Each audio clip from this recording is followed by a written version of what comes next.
আমন্ত্রণ দীপ্ত সংবাদে, সাথে আছি আমি তারান্নুম জ্যোতি। শুরুতেই জানাবো সংবাদ শিরোনাম। ঈদের ছুটির শুরুতেই সড়কে ঘরমুখ মানুষের ভিড়, যানবাহনের চাপ বাড়লেও নেই দীর্ঘ যানজট। যাত্রী চাপ থাকলেও সময় মতো ছাড়ছে সব ট্রেন, লঞ্চগুলোতে অতিরিক্ত যাত্রী নেওয়ার অভিযোগ। পয়লা বৈশাখ টাঙ্গাইল থেকে কৃষক কার্ড বিতরণ কার্যক্রম শুরু, প্রথম ধাপে পাবে 21,500। যুদ্ধবিরতির প্রস্তাব নাকচ করলেন ইরানের সর্বোচ্চ নেতা, যুক্তরাষ্ট্রের এনসিটিসি প্রধানের পদত্যাগ।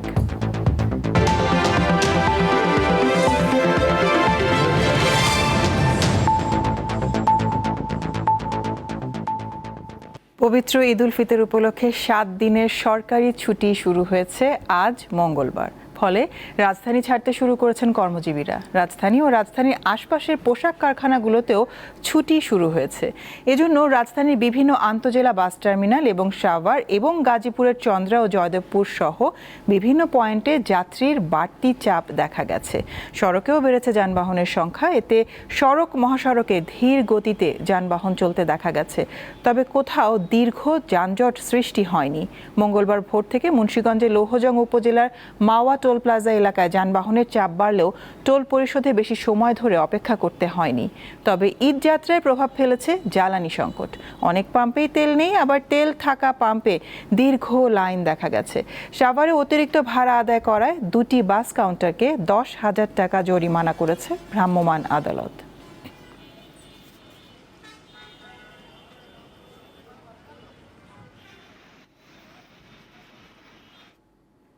দর্শক, গাজীপুরের চন্দ্রা মোড়ে আছেন সহকর্মী জাহাঙ্গীর আলম। ঘরে ফেরা মানুষের খবর জানবো তার কাছে। জাহাঙ্গীর, চন্দ্রা মোড় ঘিরে থাকা সড়ক মহাসড়কের অবস্থা এই মুহূর্তে কেমন দেখছেন? যাত্রীদের কোনো বাড়তি ভোগান্তি চোখে পড়ছে কিনা জানাবেন।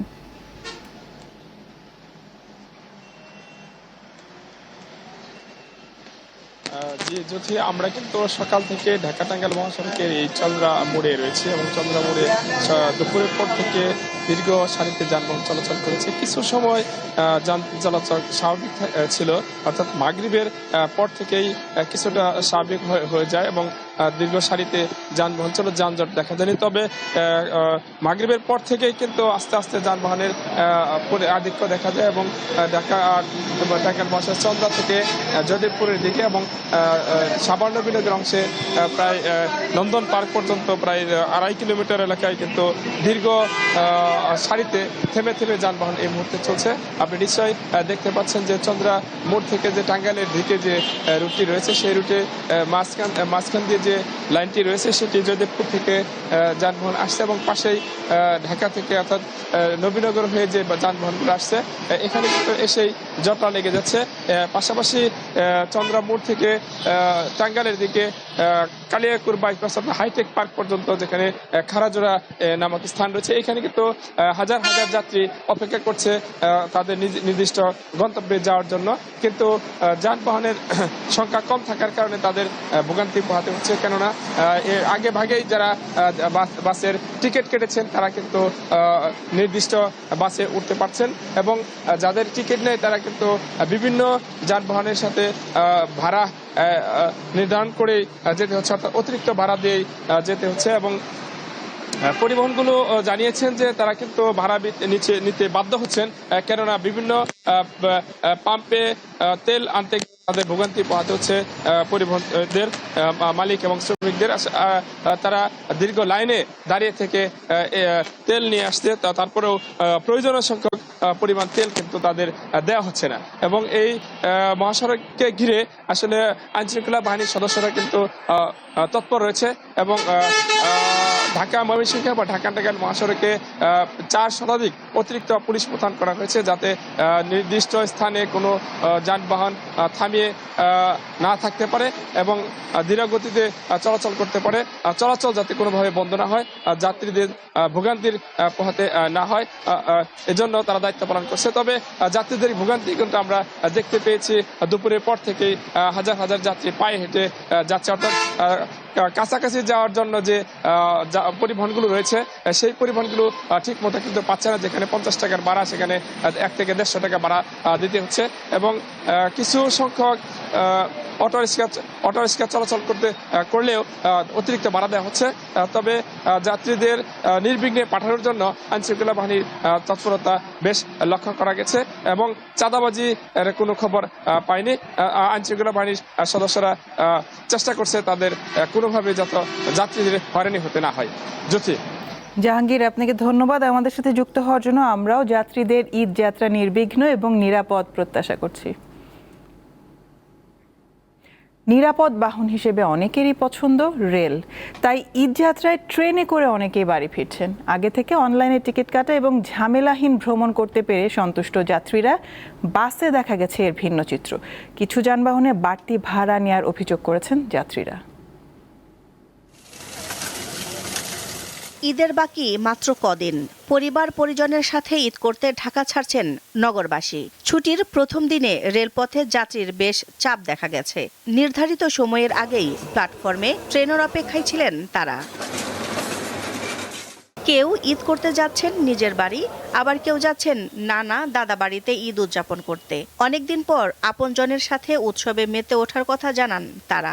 ঈদের ছুটিতে বাড়িতে যাব ফ্যামিলিকে নিয়ে, তো এই পর্যন্ত যাই দেখলাম খুবই শৃঙ্খলাভাবে সবাই যাতায়াত করতেছে। মা বাবার সাথে ঈদ করব, সেই জন্য বাড়িতে যাচ্ছি। এবার তো সরকার বেশ কদিন বেশি ছুটি দিয়েছে, তো সেজন্য গ্রামে যাচ্ছি বাড়িতে ঈদ করার জন্য সবার সাথে একসাথে। কিছু ট্রেনে নিরাপত্তা কর্মীদের ফাঁকি দিয়ে ছাদেও উঠতে দেখা যায় যাত্রীদের। রাজধানীর কমলাপুর স্টেশন ম্যানেজার জানান, যাত্রীদের নিরাপত্তার বিষয়টি বিশেষভাবে দেখা হচ্ছে। এছাড়া টিকিট কালোবাজারি রুখতে প্রয়োজনীয় ব্যবস্থা নেওয়ার কথাও জানান তিনি। 44টা আন্তনগর ট্রেন বিভিন্ন গন্তব্যে ছেড়ে যাবে। এখন পর্যন্ত ঢাকা থেকে 21টা ট্রেন বিভিন্ন গন্তব্যে ছেড়ে যায়। এর মধ্যে একটি মাত্র ট্রেন নীলসাগর এক্সপ্রেস 45 মিনিট বিলম্বে ছেড়ে যায়। এছাড়া অন্যান্য ট্রেন অন টাইমে ঢাকা স্টেশন ত্যাগ করে। এদিকে রাজধানীর সায়েদাবাদ বাস টার্মিনালে দেখা গেছে বাসগুলো বাড়তি ভাড়া আদায় করছে।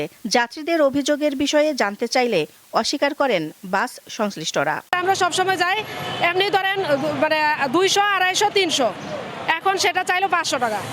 আমি সপ্তাহে 2 দিন আসা যাওয়া করি। এখন ভাড়া নিন, আমি টিকিট কাটিনি, 650 আছে। আমরা 1 টাকা বেশি নিতে, বরং আরো 50 টাকা কম নিতে আছে। এই যে সরকার চার্ট আছে আপনার, আমাদের চেয়ার কোচ গাড়ি ভৈরব নামেন, মাধবপুর নামেন কিংবা শাইস্তার নামেন, আমাদের 530 টাকা ভাড়া। ভাড়া সহনীয় পর্যায়ে রাখতে তদারকি বাড়ানোর অনুরোধ জানান যাত্রীরা। দিলশাদানি, দীপ্ত সংবাদ, ঢাকা। এদিকে মঙ্গলবার সরকারি ছুটি শুরুর প্রথম দিনেই সদরঘাট লঞ্চ টার্মিনালে দেখা গেছে যাত্রীদের উপচে পড়া ভিড়। এই সুযোগে বাড়তি যাত্রী নিয়েছে অনেক লঞ্চ। জীবনের ঝুঁকি নিয়ে গ্রামে ফিরছেন কর্মজীবী মানুষ। ভোরের আলো ফোটার আগেই ব্যস্ত হয়ে উঠেছে বুড়িগঙ্গা তীরের সদরঘাট। পোটলা পুটলিয়ার ব্যাগ হাতে হাজারো মানুষের গন্তব্য পন্টুনে নোঙর করে রাখা লঞ্চ। যান্ত্রিক শহর ছেড়ে স্বজনের কাছে ফেরার এই চিরচেনা দৃশ্য ঈদের আমেজকে আরও বাড়িয়ে দিয়েছে। সরকারি ছুটি শুরু হওয়ায় মঙ্গলবার সকাল থেকেই যাত্রীদের চাপ কয়েক গুণ বেড়ে যায়। বিশেষ করে ভোলা, বরিশাল, পটুয়াখালী ও বরগুনাগামী লঞ্চগুলোতে ভিড় সবচেয়ে বেশি। কেবিনের টিকিট আগেই শেষ হয়ে যাওয়ায় ডেকের জায়গা ধরতেই যাত্রীদের মধ্যে রীতিমতো যুদ্ধ চলে। সবার সাথে ঈদ করব, সবার সামনে গেলে এই কষ্ট থাকবে না। এইটার আনন্দটাই অন্যরকম। না, বাড়ি গিয়ে নানা নানির সাথে ঈদ করবো, অনেক মজা হবে। 2:30 বাজে আসছি, এখন পর্যন্ত 6টা বাজে তো অপেক্ষা আছি, ছাড়বো আমরা চলে যাবো। ঈদে বাড়িতে যাইতেছি, এটা তো কষ্ট হইলো, কষ্টের ভিতরেও কষ্ট লাগতেছে না, খুব ভালো লাগতেছে। যাত্রীদের এই বিপুল চাপের সুযোগ নিচ্ছেন অনেক লঞ্চ মালিক। জীবনের ঝুঁকি নিয়ে লঞ্চের ছাদেও অবস্থান নিতে দেখা গেছে যাত্রীদের। বিকেলে সদরঘাট লঞ্চ টার্মিনাল পরিদর্শনে যান নৌ পরিবহন প্রতিমন্ত্রী রাজীব আহসান। গণমাধ্যমকে তিনি জানান, নৌপথে বাড়তি ভাড়া নেয়ার কোনো অভিযোগ নেই। ঈদ যাত্রায় লঞ্চের নির্ধারিত ভাড়া থেকে 10% কমিয়েছে সরকার। জাহাজ মালিকদের সাথে আলোচনা সাপেক্ষে 10% ভাড়া কমানো হয়েছে এবং সেই ভাড়াটি প্রত্যেকটি জাহাজের সামনে টানিয়ে দেওয়া হয়েছে। আমরা প্রত্যেকটি জাহাজ চেক করছি, যেটিকে আমরা মানে ফিটনেসের আওতার বাইরে পাবো সেটিকে আমরা ছাড়তে দেব না। ভাড়া, অতিরিক্ত ভাড়ার ক্ষেত্রে এখন পর্যন্ত কোনো প্যাসেঞ্জার আমাদের কাছে কমপ্লেন করেনি। যে কোনো ধরনের অপ্রীতিকর ঘটনা এড়াতে টার্মিনাল এলাকায় মোতায়েন করা হয়েছে র্যাব, পুলিশ ও কোস্ট গার্ড। ঈদযাত্রা নির্বিঘ্ন করতে মোবাইল কোর্টের তৎপরতাও বাড়ানো হয়েছে। সদরঘাটের প্রতিটি পন্টুনে এখন তিল ধারণের জায়গা নেই। শৃঙ্খলা ফেরাতে বিআইডব্লিউটিও আইন শৃঙ্খলা রক্ষাকারী বাহিনী তৎপর থাকলেও উপচে পড়া ভিড়ের কাছে নিয়ম যেন বারবার হার মানছে। তবে সব ভোগান্তি ছাপিয়ে এই ভিড় আসলে প্রিয়জনের কাছে ফেরার এক দীর্ঘ প্রতীক্ষার অবসান। হেদায়েতুল্লাহ সীমান্ত, দীপ্ত সংবাদ, সদরঘাট লঞ্চ টার্মিনাল, ঢাকা। আগামী পয়লা বৈশাখে টাঙ্গাইলে কৃষক কার্ড বিতরণ কার্যক্রম উদ্বোধন করবেন প্রধানমন্ত্রী তারেক রহমান। প্রথম ধাপে কার্ড পাবেন ২১,৫০০ জন কৃষক। মঙ্গলবার সচিবালয়ে এ বিষয়ে সভা করেন প্রধানমন্ত্রী। এর আগে মন্ত্রিসভার বৈঠকে ২০২৪-২৫ অর্থ বছরের সম্পূরক বাজেট ও বাজেট সংক্রান্ত দুটি অধ্যাদেশকে আইনে পরিণত করার প্রস্তাব অনুমোদন করা হয়।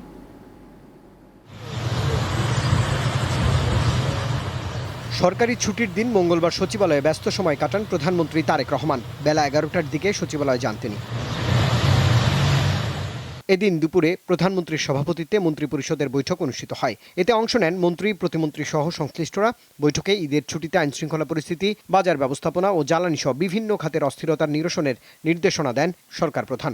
যে আইনের ব্যাপারটা, যে কোনো মামলার বিষয়টা অনেকগুলো এজেন্সি জড়িত থাকে, তাহলে এদের ভিতরে কোঅর্ডিনেশনটা আরও স্ট্রেংথেন করা এবং অ্যাডভোকেসি করা, পাবলিকের মধ্যে অ্যাওয়ারনেস আনা, সেই জিনিসগুলো ক্রিয়েট করা এবং যাতে ইনস্টিটিউশন শক্তিশালী হয়।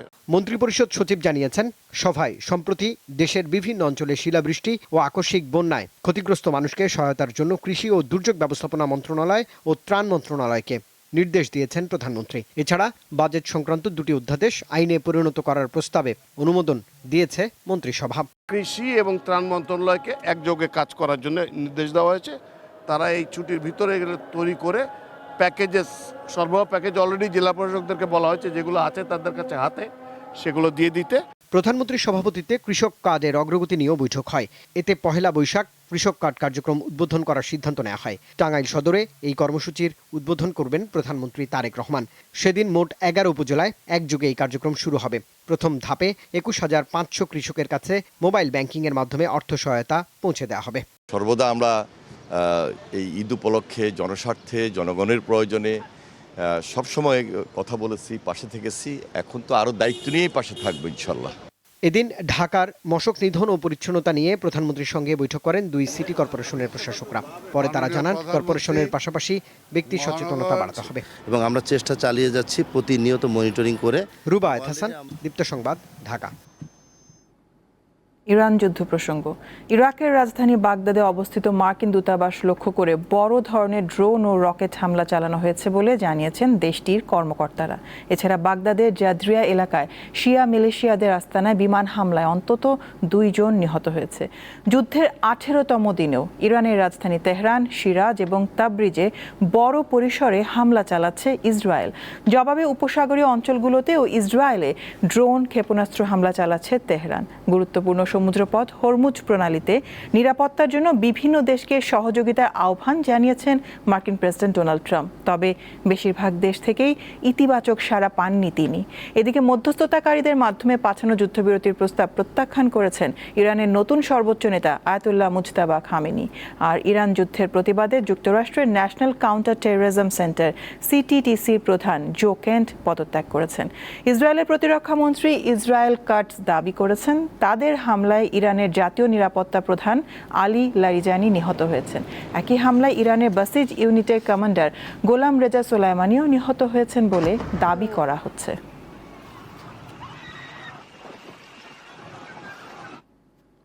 ইরান যুদ্ধে অন্যতম গুরুত্বপূর্ণ নিয়ন্ত্রক হয়ে উঠেছে হরমুজ প্রণালী।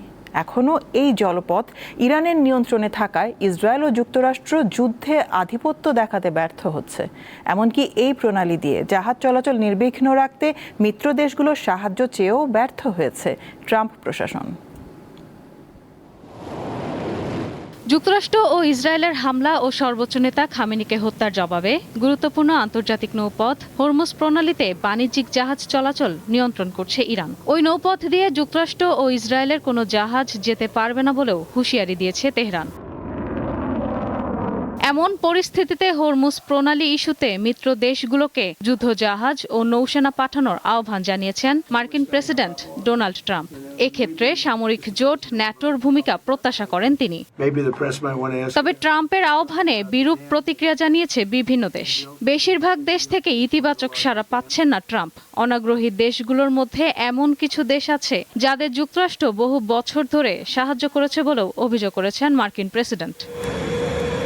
হরমুজ প্রণালীর নিরাপত্তা নিশ্চিত ন্যাটোর কাজ নয় বলে জানিয়েছে ইইউ। সংঘাত নয়, বরং কূটনৈতিক সমাধানকেই অগ্রাধিকার দিচ্ছেন তারা। যদিও যুক্তরাষ্ট্রের প্রেসিডেন্ট ট্রাম্প সতর্ক করেছেন যে এই প্রণালী রক্ষায় সহায়তা না করলে ন্যাটোর ভবিষ্যৎ খুবই খারাপ হতে পারে। যুদ্ধ জাহাজ না পাঠানোর ঘোষণা দিয়েছে Italy, Australia, German, Greece, Japan, Belgium, Poland সহ অনেক দেশ। মিশ্র প্রতিক্রিয়া জানিয়েছে যুক্তরাজ্য, ফ্রান্স সহ কিছু দেশ। আবার যুক্তরাষ্ট্রের অনুরোধ কৌশলে এড়িয়ে গেছে ইরানের মিত্র দেশ চীন। যুক্তরাষ্ট্র এ পর্যন্ত হরমুজ প্রণালীতে ৩০টি মাইন স্থাপনকারী জাহাজ ধ্বংস করেছে বলে দাবি জানিয়েছেন ট্রাম্প। এছাড়া কোন কোন দেশগুলো যুক্তরাষ্ট্রকে সহায়তা করতে ইচ্ছুক শীঘ্রই তাদের নাম ঘোষণা করবে যুক্তরাষ্ট্র। ইশরাত সুমা, দীপ্ত বার্তা কক্ষ। এবার আরএফএল ওয়াইড্রপ ঈদ বাজার।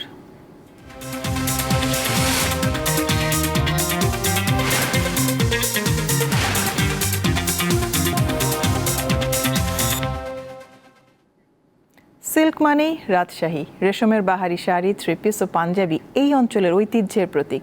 ঈদ উল ফিতরের কারণে রেশম পল্লীতে বেড়েছে ব্যস্ততা। শোরুমগুলোতে ক্রেতার ভিড়। সিল্কের জামার দাম তুলনামূলক বেশি, তারপরও কমছে না ক্রেতার আগ্রহ।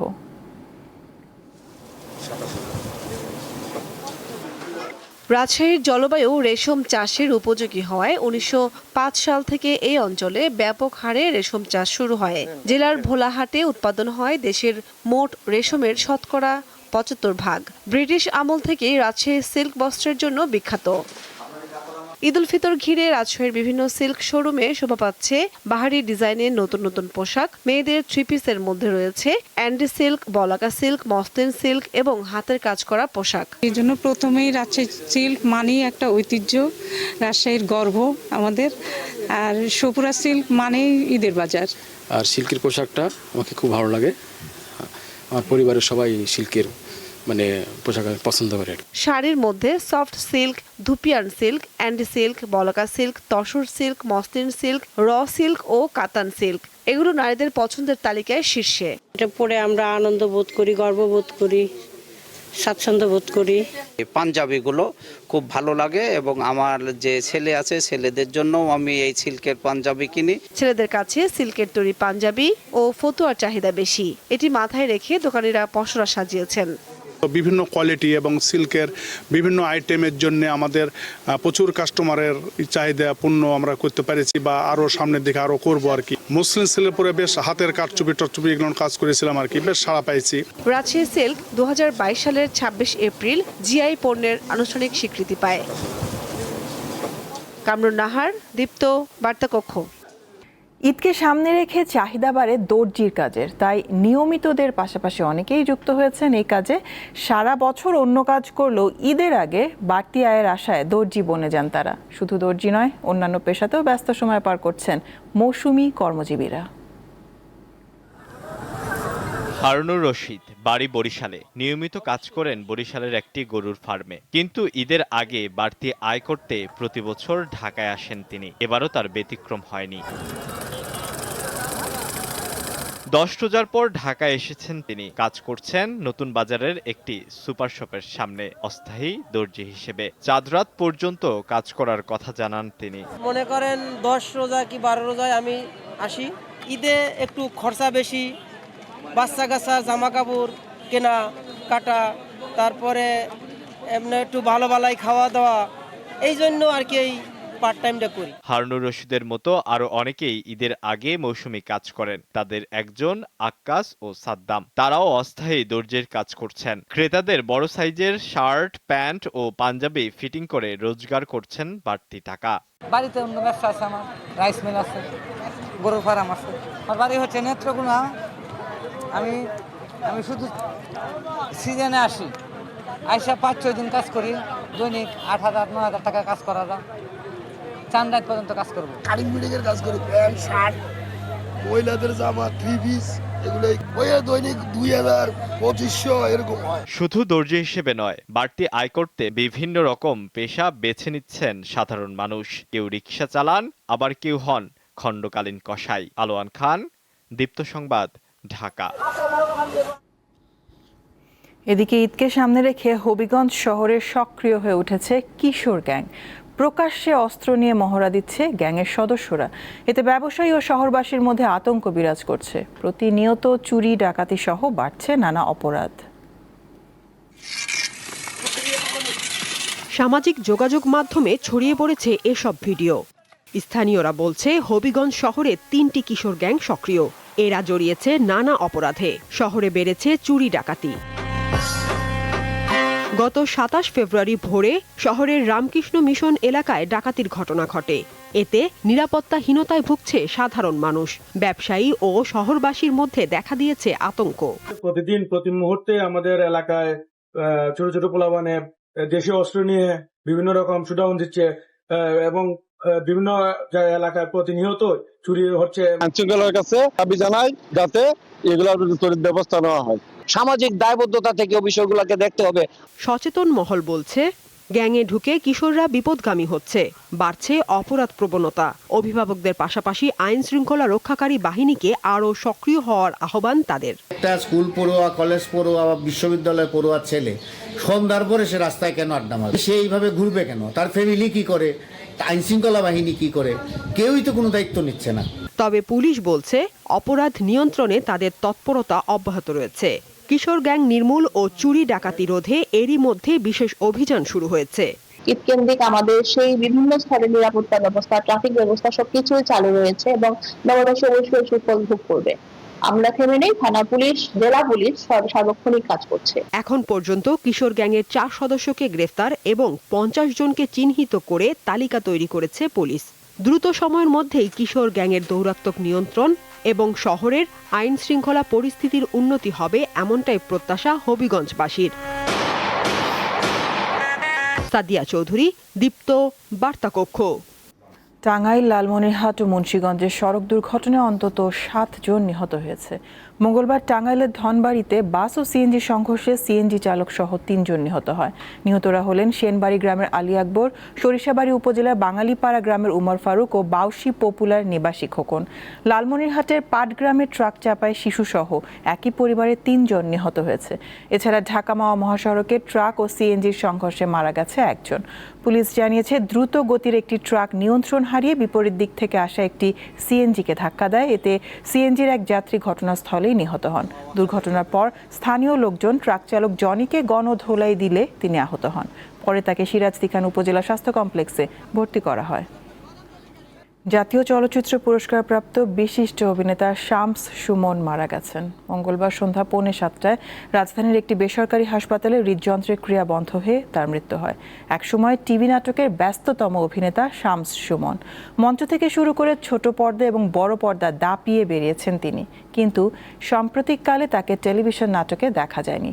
মন জানে না, মনের ঠিকানা, প্রিয়া তুমি সুখী হও, জয়যাত্রা, স্বপ্নপূরণ ও হ্যালো অমিত সহ বেশ কিছু সিনেমায় অভিনয় করেছেন তিনি।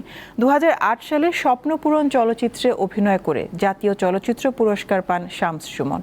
সর্বশেষ তিনি একটি বেসরকারি রেডিও স্টেশনে কর্মরত ছিলেন।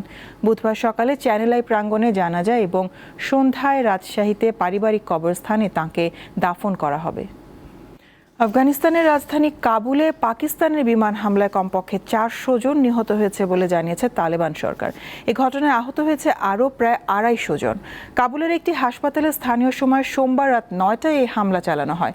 বিমান হামলায় হাসপাতালটির বেশিরভাগ অংশই ধ্বংস হয়েছে এবং চিকিৎসাধীন অনেক মানুষ নিহত ও আহত হন।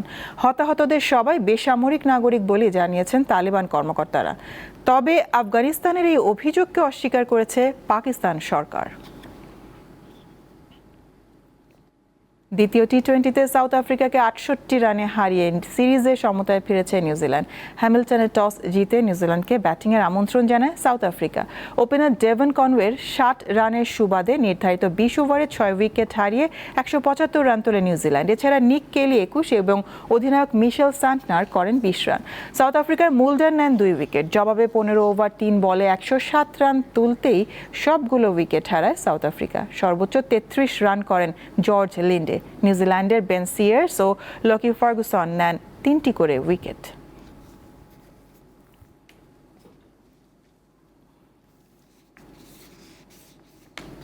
শেষ করব দীপ্ত সংবাদ শিরোনামগুলো জানাবো আরো একবার।